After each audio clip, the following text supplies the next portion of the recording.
Денеска се чествува 104 годишнината од смртта на револуционерот, великанот за македонското национално и ослободително движење Гоце Делчев.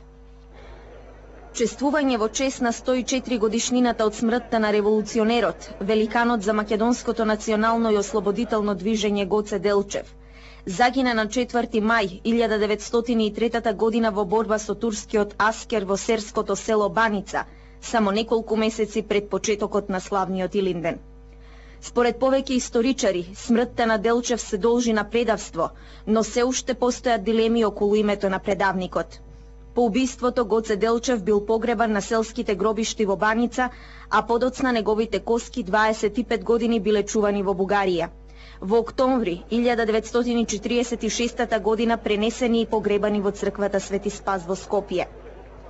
Цвеќе и почит кон великанот денеска и од актуелниот државен врв на гробот на Делчев во црквата Свети Спас во Скопје. Во собранието беше доделена и наградата Гоце Делчев, една од 5 со највисоко значење во Македонија. Наградата ја добија публицистите Науме Радичевски, Миодраг Лабовик и Институтот за фолклор Марко Цепенков.